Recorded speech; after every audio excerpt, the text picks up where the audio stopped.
Okay, haven't you solved every kind of equation? Nope, of course not.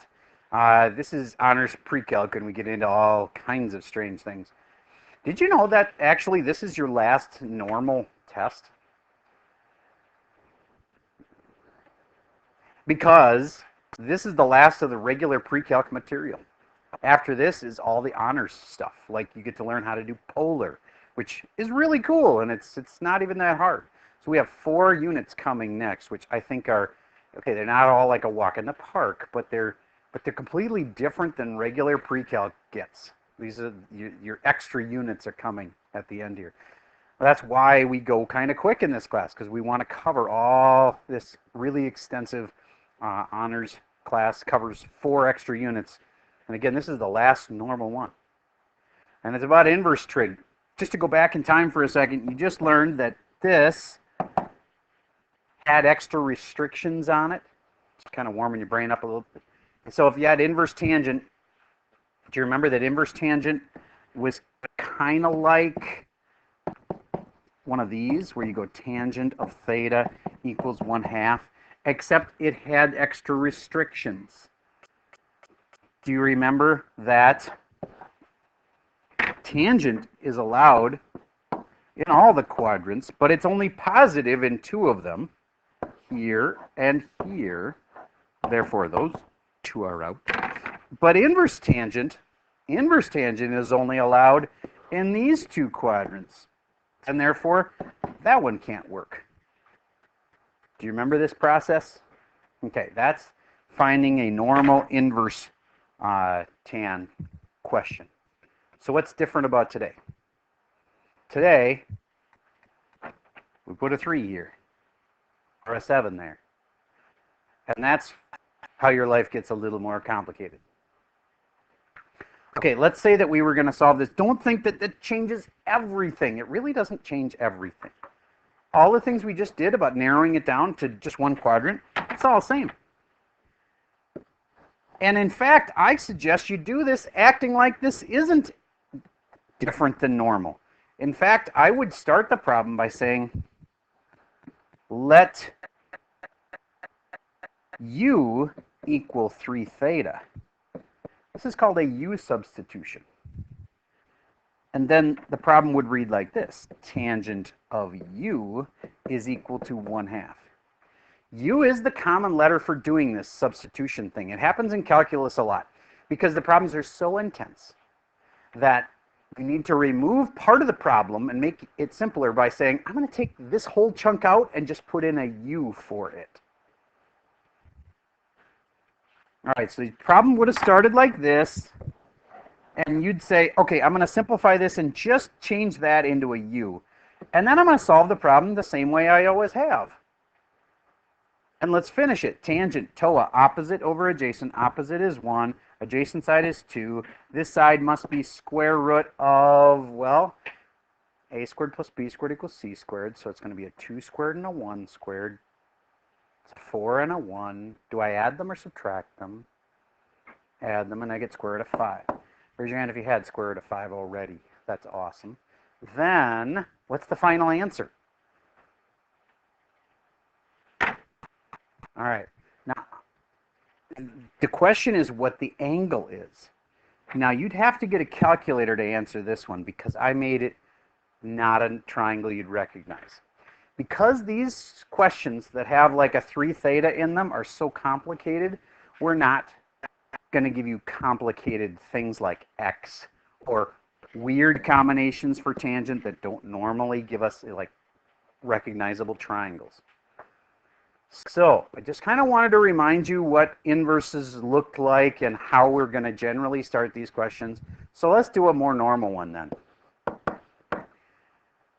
Sine of 3 theta equals 1/2. Now, if it had just been normal theta, if this had just been sine of theta equals 1/2, you'd be able to find it and there would have been 2 answers. But really? There would have been unlimited answers. I want to remind you about that. Off to the side, we're going to say let u equal 3 theta. So now it's sine of u equals 1/2. And we solve this like we always have. So start it with me and try to figure out where is sine allowed. Did it say inverse sine anywhere in this problem? No, it did not. So we don't have that extra constraint. Remember how I said inverse sine questions only have one answer? This is not an inverse sine question. Therefore, this has more than one answer. Don't worry about the 3 until later. We'll just put that off. We'll deal with it in good time. So have you already drawn me 2 triangles? If you haven't, hurry up and do that. Draw me 2 triangles in the right quadrants. Find out there are 2 answers. Ideally, get them in radians, because by the end of the problem, your answers for this next test will all have to be in radians. All right, I'm pause for a second. Okay, I heard a lot of people say pi over 6, and you're right for this first one, because it's in, all students take calc, it's in the top 2 quadrants, because those are the places where sine is positive, here and here. And there's one of them, and sine is opposite hypotenuse, that's square root of 3. What's across from that? 30 degrees. What's 30 degrees called? Pi over 6. Pi over 6 is one of your answers. All right. What's the other one? Well, it's over here, and I told you in the past, you don't even have to redraw all the sides and angles. You can just figure out logically, if that's 1 pi over 6, how many pi over 6s would that be? 5 pi over 6, because there's 1 left, and you get to 6 pi over 6, right? So 5 pi over 6. Are you with me that those are my 2 answers so far? Okay. Now, for this next part, we have to deal with that 3. Okay, so now let me just show you kind of why this is the way it is. If the problem had been this way, what's really, really happening, another way to think of it is, I have sine and I have a half. I have y equals sine and y equals a half. Do you remember me telling you you could always graph both sides and see where they cross? Does that make sense to you? If I was to graph sine of theta, do you get it would be a wave that would go like this, and it keeps going in both directions forever, right? And what about y equals 1/2? Wouldn't that be a line that runs like right here? And wouldn't there be a gajillion actual answers? There's these 2. That's where they cross. Those are the 2 you just told me seconds ago. But I'm showing you in a different format because I think it'll help you understand what's really happening here. Do you get that up to 2 pi, which by the way would have been right there, that those are the only 2 answers that are between 0 and 2 pi? What were they again? You just told me a second ago. Pi over 6 and what? 5 pi over 6. Those are the 2 answers that happen in that little zone. But what's different now? What's the problem like now? It's got a 3 right here. What does that do to it? Think about it. Does it stretch it the vertical way or the horizontal way? And does it actually stretch it or does it shrink it? What is happening to that? It shrinks it. Which way? Horizontally shrinks it. Do you get that that means that it will get 3 cycles in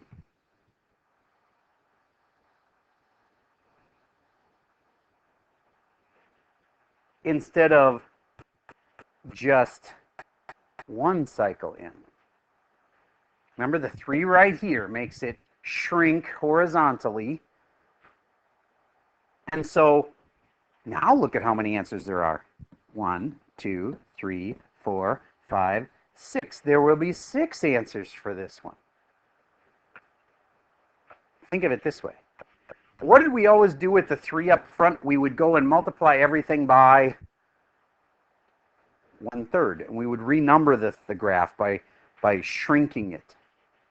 Okay, so now there's going to be more answers. Do you get that there's going to be more answers?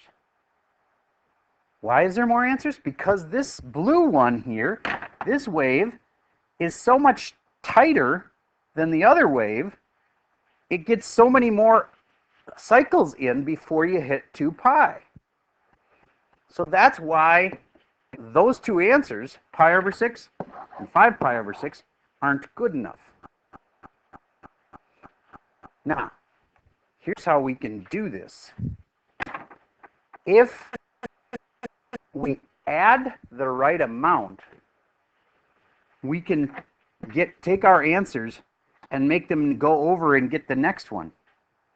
And then if we add the right amount, it'll go over and hit the next one. I want you to think about that for a second. I'm going to go back to original sign. And if I go like this, let's say that's the original sign, and here's my 1/2. This going over there gets me my next answer. How far is that to get to the next cycle over? Don't make it so complicated.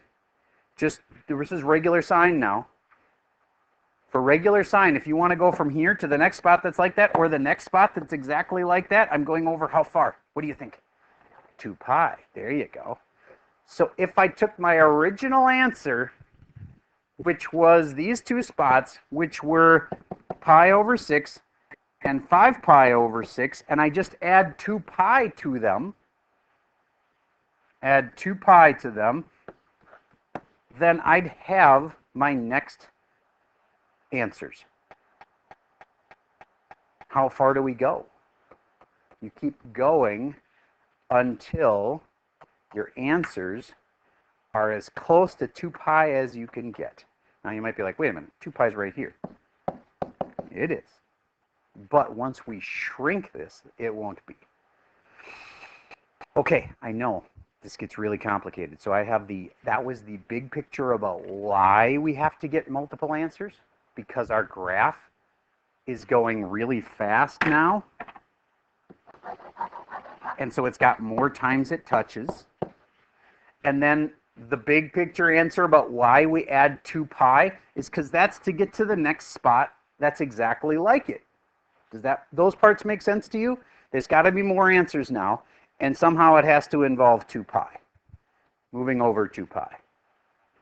Okay, so then we're going to go back to our original problem and say, at this moment, we made our life easier because we said, let 3 theta just be theta, and then this was an exact copy of a question you would have had 4 tests ago on basic trig.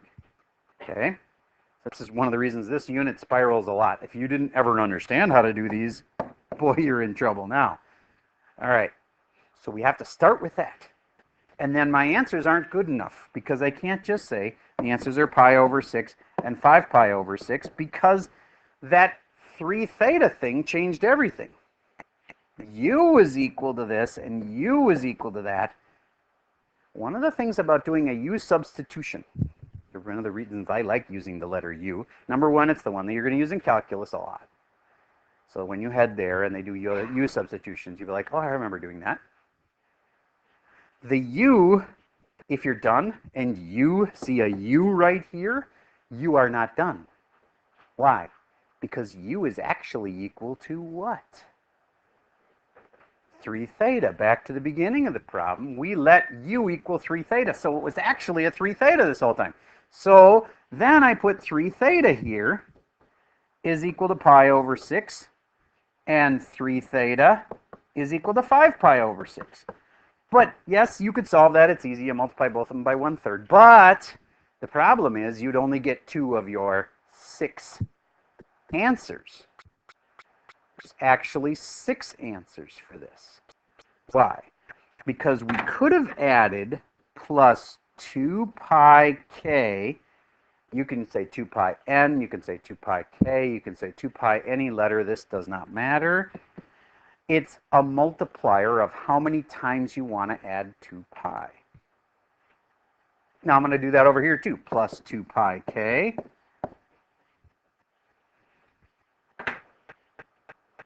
And now you solve. So what was the extra steps here? Beyond just what you have done in the past. In the past, you should have been able to do that. No big deal. The extra step is you add in this plus 2 pi k. And we have this 3 theta. And now we have to solve. How do you think I'm going to get theta alone? I'm going to multiply everything by what? By 1/3. So watch as I go through and times by 1/3 here. Cool, that cancels off. 1/3 here, and yes, 1/3 has to be multiplied in here too. Otherwise, you'll be adding 2 pi when really its period isn't 2 pi anymore. So we have to add 2 pi over 3. So let's just simplify this down. We got theta equals pi over 6 times 3 is 18 plus 2 pi k over 3. This is what I like to call a term generator. That's my first answer now, because basically I just multiplied it by 1/3 because I had the 3 theta in there. That's my first answer. And then this dealy bob will give me the other answers, because it's like adding 2 pi to it, except I don't actually add 2 pi because this one's period isn't 2 pi. Remember, it had sine of 3 theta? So its period isn't 2 pi anymore. Its period is that. We're adding its period however many times we need to. All right, so now I'm going to take this one. I'm going to multiply everything by 1/3, 1/3, 1/3, and I get theta equals 5 pi over 18. And how did you come up with 5 pi over 18 earlier? You did that. That was good. Now you're not listening to me, but that's okay. 2 pi over 3, and there's a k on here. The k could be considered on the top of that. Why am I not adding 2 pi each time? Because that's not the period anymore. The period for this guy is not 2 pi, it's 2 pi over 3. All right, now, that does not look like a normal answer. So it's not yet. That's one of my answers. And there should be a plus right there that I forgot to copy down here. This is my second answer. And then to get the rest of the answers, I'm going to just have to stick in k equals 0, which, think about it. If I stick in k equals 0, doesn't this whole thing just disappear on the right? Okay, so that's easy. That gives me this one. Then I stick in k equals 1. You're adding 1 period to it. And then I'm going to stick in k equals 2. And then the only real hard part is to know when to stop. Do you get that when I shrunk this thing, I went from having 2 answers, these 2 answers, to having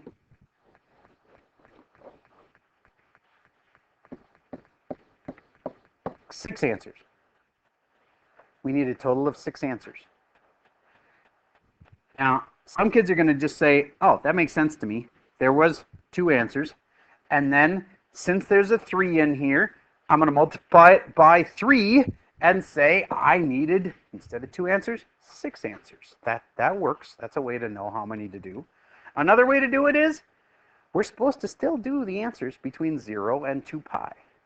So if you list for me all the answers, one of which is pi over 18, another of which is 5 pi over 18, if you ever list an answer that goes beyond 2 pi, you have gone too far. Because the answers have to be between 0 and 2 pi when we're done.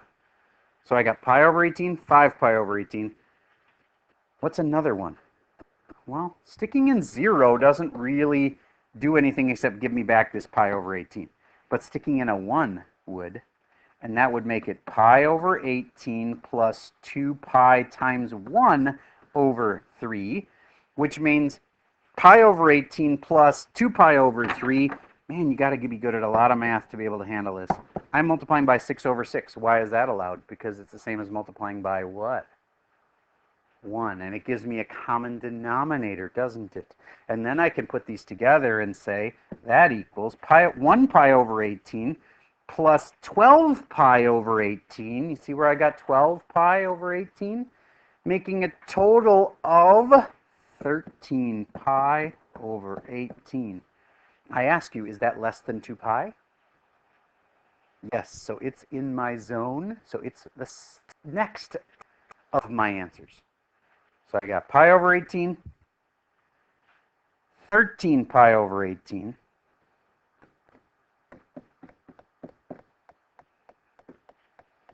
Now, just a second. Do you get that I just added 12 pi over 18 to this one? Somebody smart tell me what I could do to get the next one. So what do you think the next one is? 25 pi over 18. Could I do it by using this and sticking in a 2 right there? Yeah, but it'd be a lot faster to notice, ooh, you just added 12 pi over 18, so I'll just do that again. The next one, if I add another 12 pi over 18, is going to make it 25 pi over 18. But you got to keep asking yourself, have I gone beyond 2 pi yet? I'm about to, but I didn't yet. So there's my first 3 answers. Would you please use this formula right here to find the next 3 answers? Well, one of them's already here. 5 pi over 18 and what and what? Think it through. Talk with your partner. I showed you how to get the other ones. Just find the last 2 using this formula right here.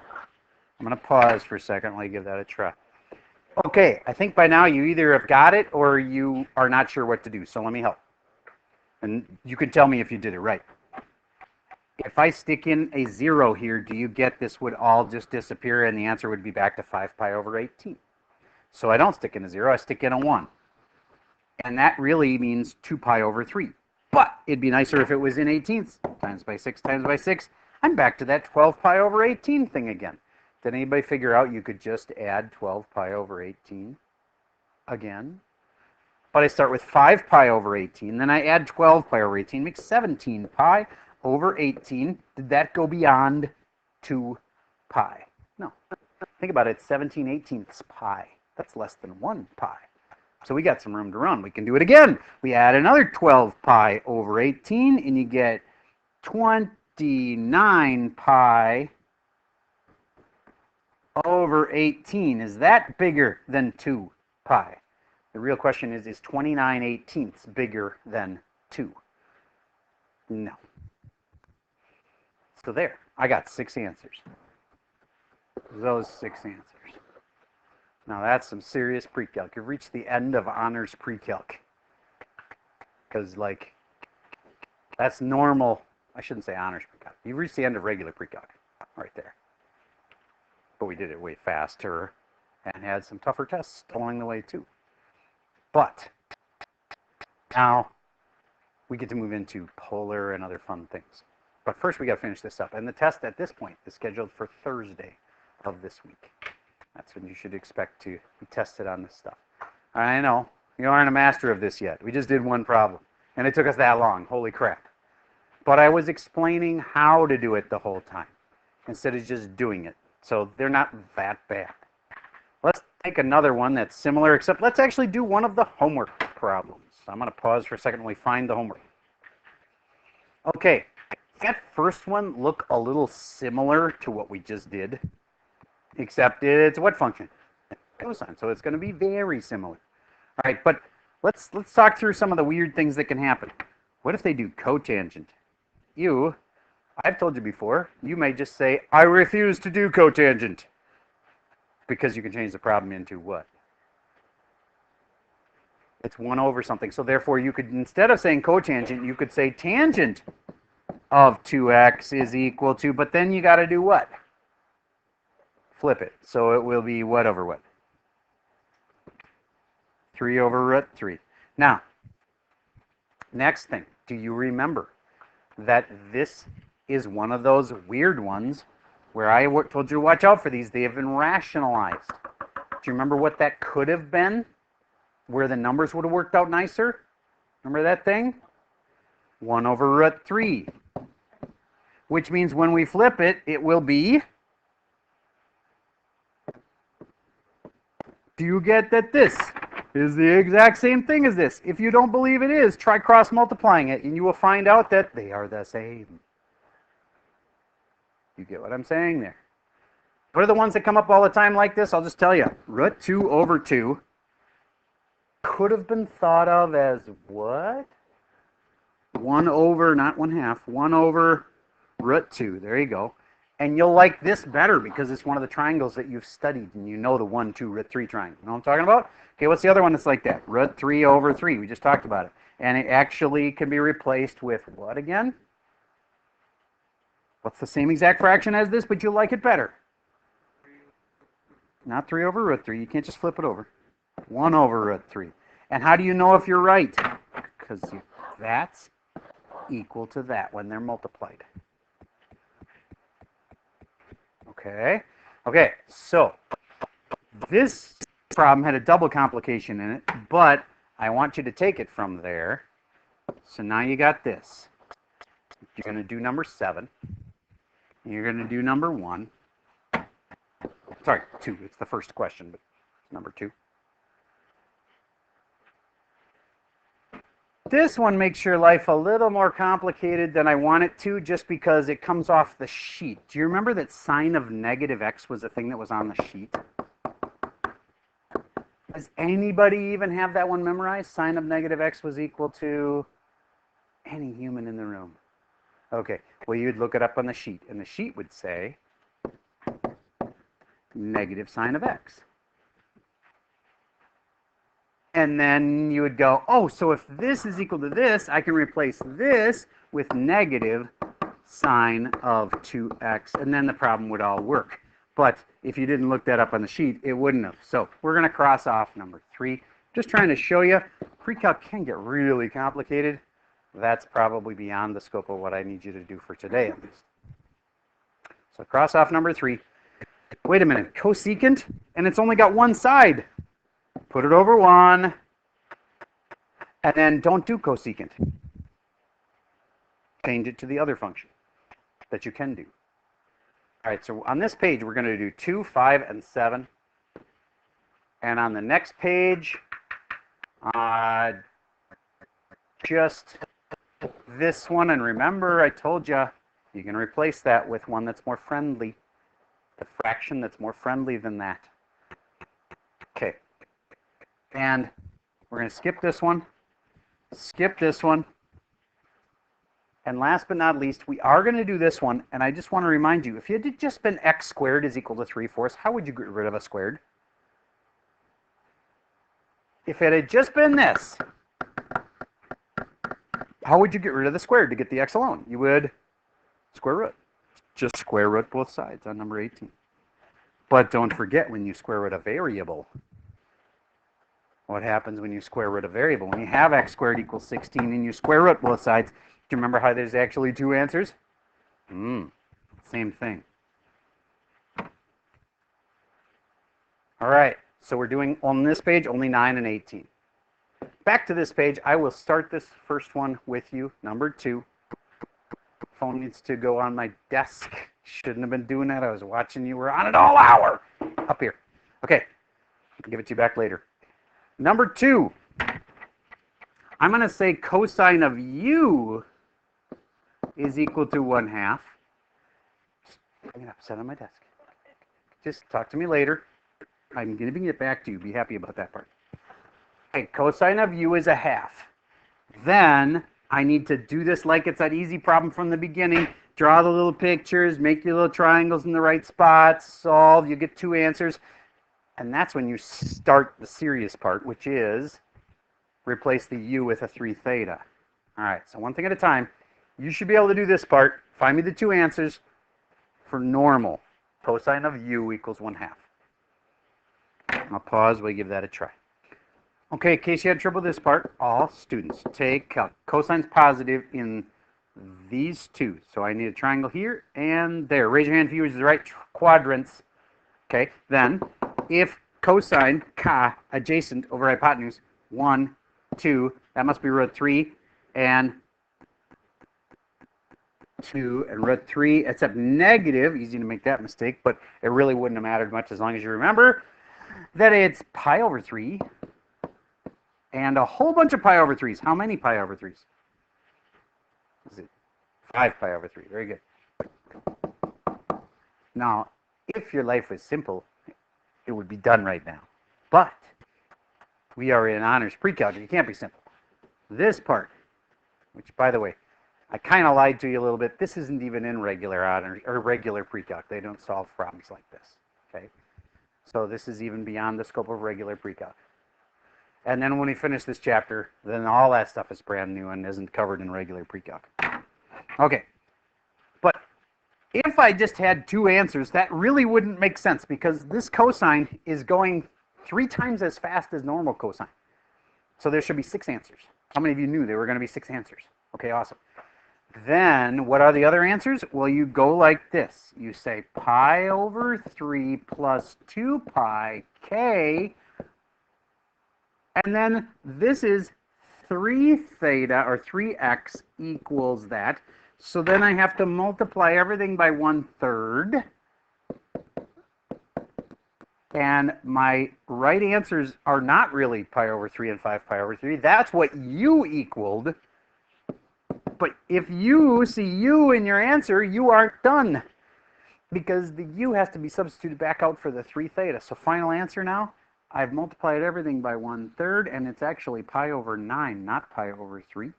This would have been right for u. But pi over 9 is my first answer. What's my next answer? I'm going to take and add this, which is 2 pi k over 3.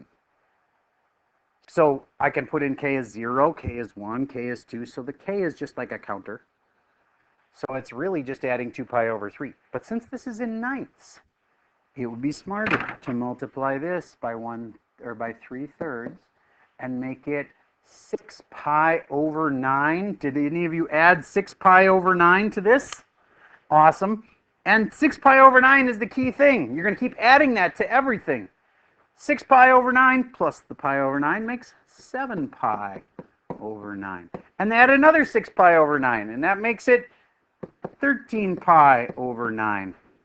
And then there's this one, which has to get changed into, got room over here since I crossed this problem out, 3 theta, or 3x, sorry, in this case it's 3x, because 3x equals 5 pi over 3. And then I got a plus 2 pi k. Then I'm going to multiply everything by 1/3. And if you want to, you can rehash all of this in your head, or you can just remember, what did you add last time? 6 pi over 9. Kept adding 6 pi over 9. Okay, so this becomes x equals 5 pi over 9. And then I'm going to keep adding 6 pi over 9 until I'm done. Add another 6 pi over 9. 11 pi over 9. Add another 6 pi over 9. 17 pi over 9. And how can you tell you're done? Well, first of all, I got these 3 answers and those 3 answers. I got 6 answers. Now, is there always just going to be 6 answers? No. But I knew there would be, because there was going to be 3 times as many answers as normal. Or another way to think of it is, that's really close to 2 pi. If I add on another 6 pi over 9, it'll go over 2 pi, and it'll be too much. So there. Pi over 9, 7 pi over 9, 13 pi over 9, 5 pi over 9, 11 pi over 9, and 17 pi over 9. Whew! Now you've reached a serious math class.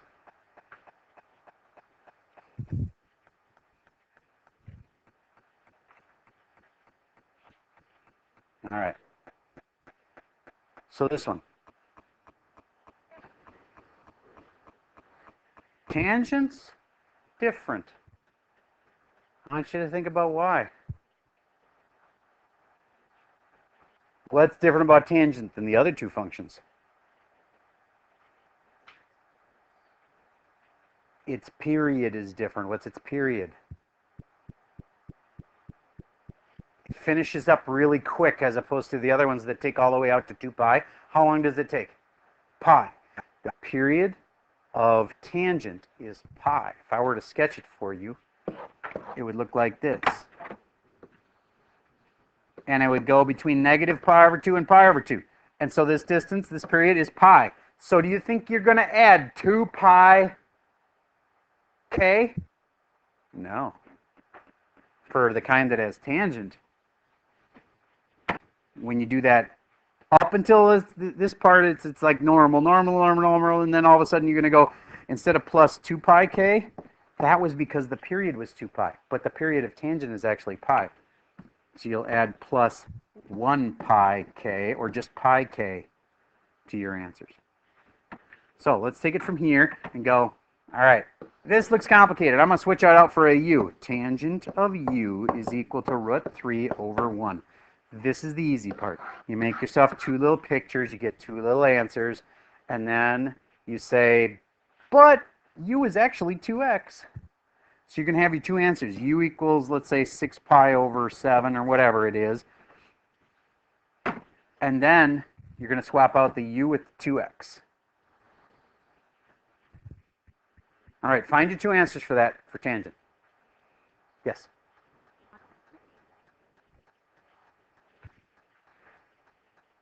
Did I covered over a negative? Oh, there was a negative in there. Thank you. Since there was a negative in there, absolutely. I circled it too many times, so I couldn't see the negative anymore. You are correct. And that makes a big difference. Okay? Flipping it over doesn't make it not negative. You are right. There's a negative in there. Sorry about that. So all students take calc, and then tangent being negative tells me that I must not be in tangent being negative. I can't be here and I can't be here. So that means I must be answering here and there.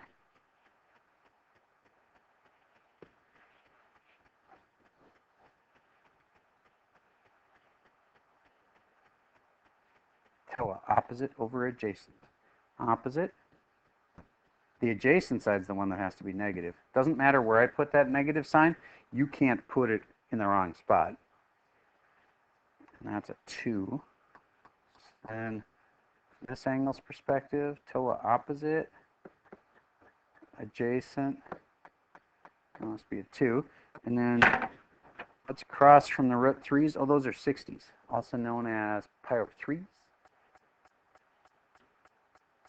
Did you get 2 pi over 3 and 4 pi over 3? Is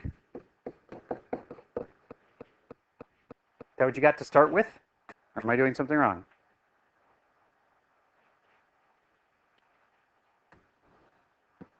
To there? Wasn't that 2 pi over 3? I'm seeing a lot of like question marks on your faces. Yes? 5 pi over, oh yes, 4 pi over 3 is wrong. You're right, good. 2 pi over 3, I was like wondering why everybody's looking at me so funny. All right, 2 pi over 3 is this one. But you're right, that one's, it should be less than 6 pi over 3, 5 pi over 3. There we go. Now have I got them right? Okay, those are my starter answers. What do I mean starter answers? That's u equals this and u equals that. But if you see u in your answer, you can't be done. Because you got to swap it back out for what you substituted for. And since we substituted for a 2x, there was a 2x here in the first place. Then I'm going to go, that's really 2x. And that's really plus, and remember me saying that this is tangent, which isn't 2 pi, it's pi k. It's actually easier. And then this is just a little counter. I'm going to multiply everything by 1/2 to get the 2 off the front.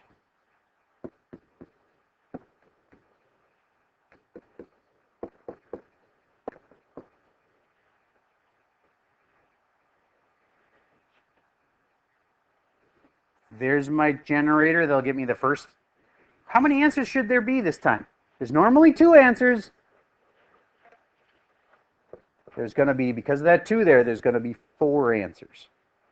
So I'm going to get 2 from this counter and 2 from that counter.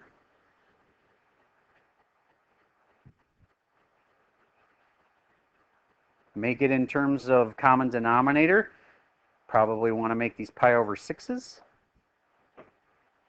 See if you can finish the deal. I am completely aware that this is challenging. If it wasn't, we'd have a review day tomorrow and the test would be on Wednesday. But it's challenging.